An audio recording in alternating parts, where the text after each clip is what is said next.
Peace, Chiefs, and Deers. It's Bronzebird here with another video. Before I begin, like and subscribe. Thank you. So today is going to be a very simple video. I just thought that I'd give my perspectives about things that's going on in our world, more specifically here in North America, especially things that's going on with something like LeBron James and Boosie Badass, giving their commentary about the recent Makhia Bryant case. And the fact of the matter that, a lot of this wokeism bullshit comes along the lines of a lot of these superstars and a lot of these celebs in the industry where they feel as if because they're a so-called black person, they think that they have the right to speak on certain things as if they know what the hell they're talking about. Now, my thing about it is this. It's plain and simple. Why do I think LeBron James is going ahead with this wokeism nonsense? I have no idea. Maybe is it a plan for his marketing strategy or to up the game like he's the righteous so-called black man that people should believe in? Because to me, it makes it seem as if he's Michael Jordan #2. He's Michael Jordan 2.0, or at least he's trying to follow the same type of ways of Michael Jordan. Now, I'm not a fan of basketball, or I don't watch basketball, but it just seems as if the way that LeBron James is being marketed, it seems as if he's supposed to be the reincarnation of Michael Jordan. But this time he's supposed to have more tenacity intact to him because the fact of the matter, he's doing wokeism things. And not to sit up there and say Michael Jordan didn't in the 90s, but it just seems as if that LeBron James is so heavily bent on trying to go ahead and have this conversation about the black community and who is going to get it next and all these different things. You don't get nowhere with these whole entire wokeism, pro-blackity black talks. You just don't get anywhere. Boosie Badass, on the other hand, is another person that I can't stand with the things that comes out his mouth when he talks sometimes. My thing about it with people like Boosie Badass, he ain't nothing more but a middle-aged pookie. That's what he is, a middle-aged pookie who's known for his rap career, rapping about nonsense, I'm pretty sure of it. And, famously known for one of the songs he did back in at least 2007 called Wipe Me Down and stuff like that. He's not a rapper to be taken seriously or a person I would take seriously to have conversations about pro-blackness, if it really came down to it. So now, recent news, they discuss about the Makhia Bryant case. A lot of people have their different opinions on it. Certain people feel like it was a justified shooting. Certain people feel like it wasn't a justified shooting. Whatever way you make it, it always comes down to the idea that it was a so-called white man behind the trigger that sat up there and targeted a so-called black person, in this case, a so-called young black woman. Now, my commentary and my things on it, I've already said things about it in previous conversations, so I won't say it here. But my thing about it is this. I cannot stand brothers and sisters that get into that wokeism conversation. They spend all this time talking about being pro-blackity black and this, that, and the third. I'm a victim and who's next and this, that, and the third, as if they have any responsibility on trying to take out the so-called white supremacy of this country, as if they have the balls to do so. They don't.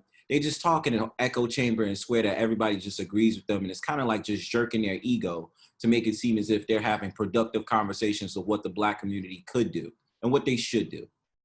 Now, the thing about it is this. I'm going to play a couple of clips and give my commentary on what is it that I think about these so-called wokeism celebrities who feel as if it's their place to talk about certain issues, especially the Makhia Bryant case. So, Pete.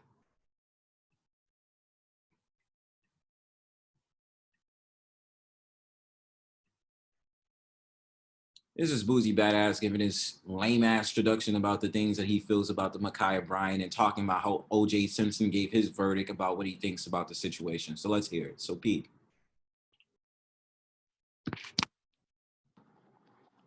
O.J. Simpson. The hell you gonna tell LeBron, be quiet about speaking up for our race? He did and he will. You supposed to be speaking up for our race. Yeah, I was cheering for you. We got you free.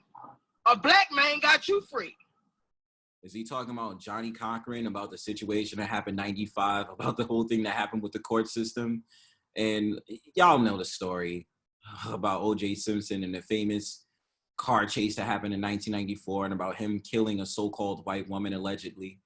Like, we know this story already, but of course, Boosie Badass is going to do his whole entire long-winded speech about how he should support black people more because of the fact of the matter. A black man, let him free. He was found not guilty from the 1994 case.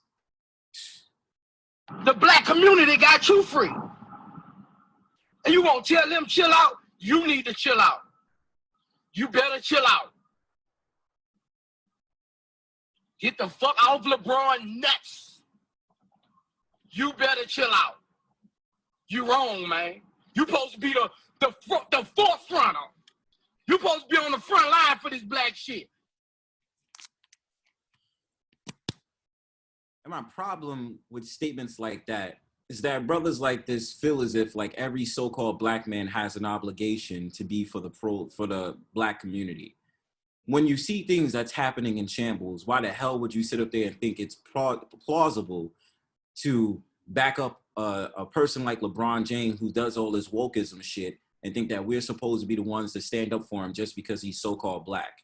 That's why these conversations about pro-blackness become so lackluster, and why I say people should work with their tribes and focus on the so-called black community. This is the reason I say things like that. Now, inherently, yes, we do care about so-called black people. It's natural, and it's an innate thing.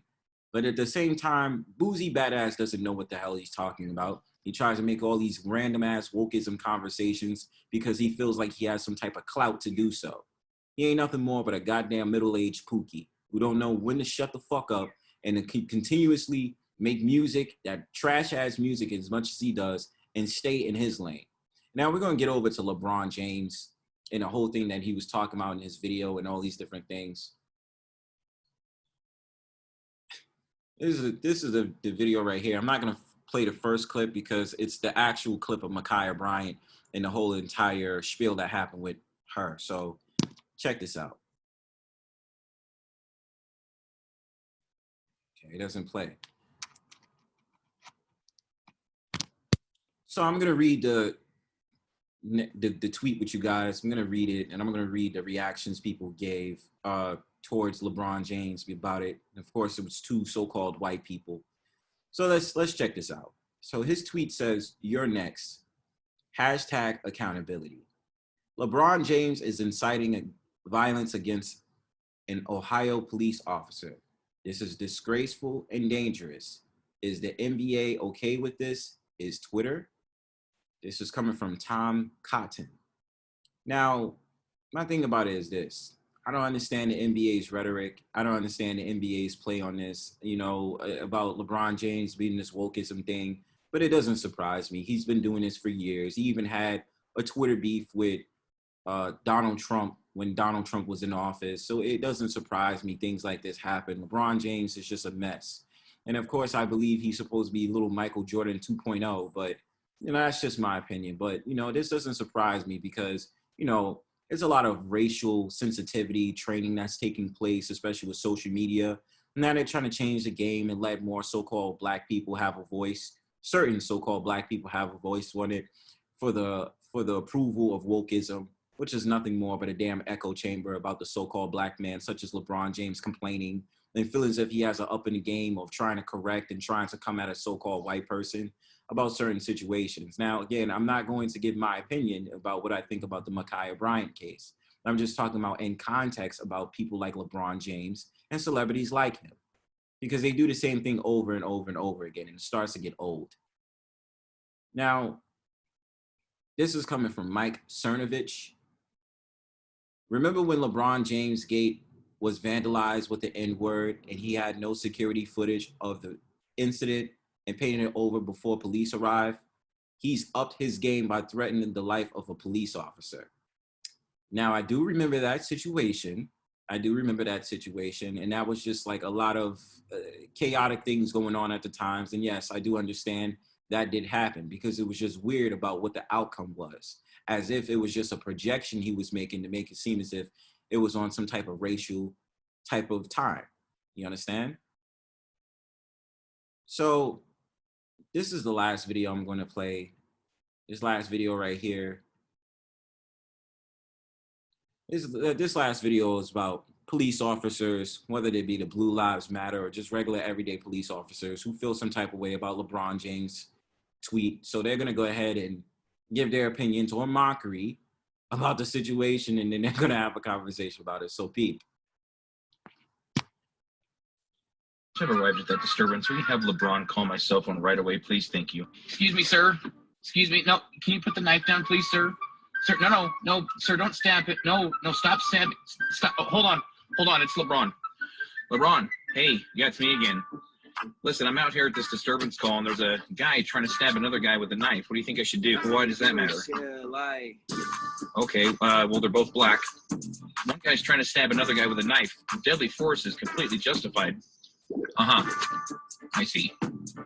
So you don't care if a black person kills another black person, but you do care if a white cop kills a black person, even if he's doing it to save the life of another black person?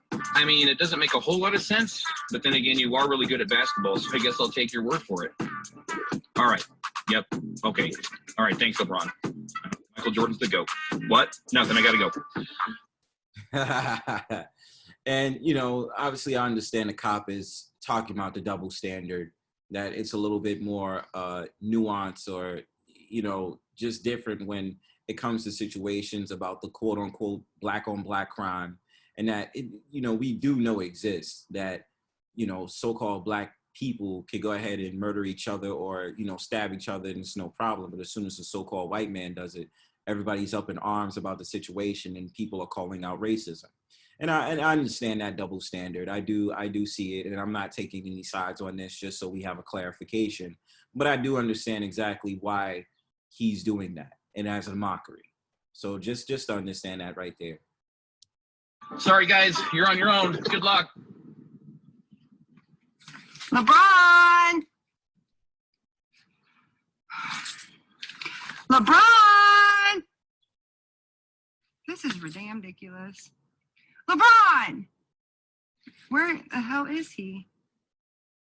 I've been waiting for a long time for him to come tell me how to do my job. I even cleared my seat out for him for his ride-along. You know? We have people to protect from getting stabbed in the fucking face. And he's lollygagging somewhere, probably shooting free throws. By the way, man, you really need to work on your stance. It's really not working out for you. Oh, was that stupid? Oh, is it stupid for me to tell you how to do your profession? Yeah, well, it's just as stupid for you to tell us how to do ours.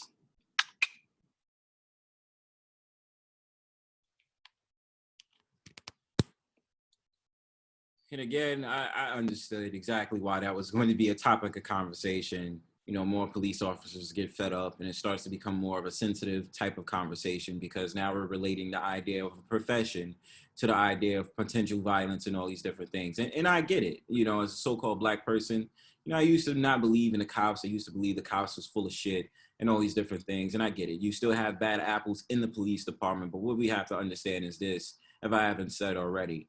My thing about it is more of this video was to be geared towards the celebrities because a lot of these celebrities talk on a damn soapbox. I believe a lot of these celebrities are full of shit, especially LeBron James and clowns like Boosie Badass who wants to make it seem as if they're making these whole entire ploys of trying to stroke the ego of the pro-blackity blacks to have these conversations.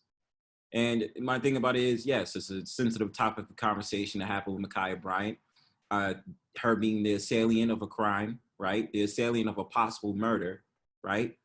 And you know, I don't know what else to say. You know, LeBron James making a very insensitive tweet of saying you're next and all these different things to insinuate violence or these different things. Hey, you never know. But my point is this. I do believe that a good amount of these celebrities just talk a lot of shit. They're talking all this whole thing about how they care and, you know, accountability and this, that, and the third. Like, I don't believe for one second LeBron James is doing anything to change the paradigm about anything or encouraging so-called black people to have their own community force.